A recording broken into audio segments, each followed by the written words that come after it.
इतिहास के पन्नों पर अनेक शासकों के नाम दर्ज हैं, पर कुछ व्यक्तित्व ऐसे होते हैं जिन्हें उनकी गद्दी नहीं बल्कि उनका अडिग आत्मसम्मान अमर बनाता है।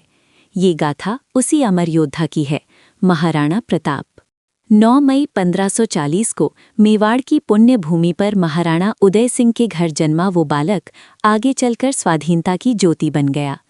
बचपन से ही उसे अस्त्र शस्त्र, अनुशासन और वीरता का संस्कार मिला। उसके व्यक्तित्व में केवल राजसी ठाट नहीं बल्कि मातृभूमि के प्रति समर्पण की ज्वाला धधकती थी।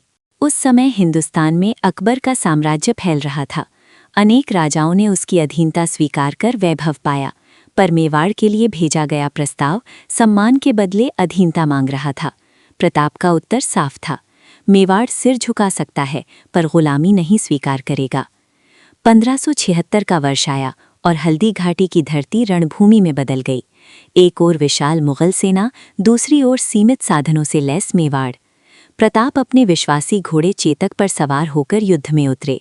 तलवारों की टकराहट, धूल और केसरिया रंग से रंगा आकाश। वो संघर्ष केवल भूमि का नहीं, अस्मिता का था। युद्ध अत्यंत उग्र रहा। चेतक बुरी तरह घायल हुआ, फिर भी उसने अपने स्वामी को सुरक्षित स्थान तक पहुंचाया और वहीं वीर गति को प्राप्त हुआ। उसका बलिदान वफादारी की मिसाल बन गया। हल्दी घाटी का युद्ध परिणाम से अधिक प्रतीक था। ये झुकने से इनकार की उद्घोषणा थी। इसके बाद प्रताप ने वैभव छोड़ वनवास स्वीकार किया। महलों की जगह जंगल, सोने चांदी की जगह कठोर जीवन। परिवार सहित कठिन दिनों का सामना किया। घास की रोटियां खाईं पर आत्मसम्मान से समझौता नहीं किया। भील समुदाय उनके साथ कंधे से कंधा मिलाकर खड़ा रहा।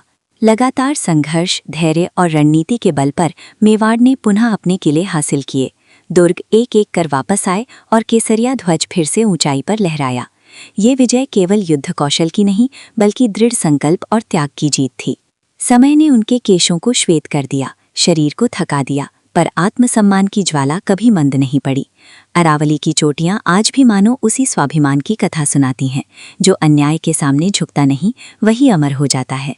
यदि आपको भी ऐसे ही पराक्रम और गौरव की प्रेरक प्रसंग सुनना अच्छा लगता है तो इस मंच से जुड़े रहिए, ताकि हमारी विरासत की ये ज्योति सदैव प्रज्वलित रहे।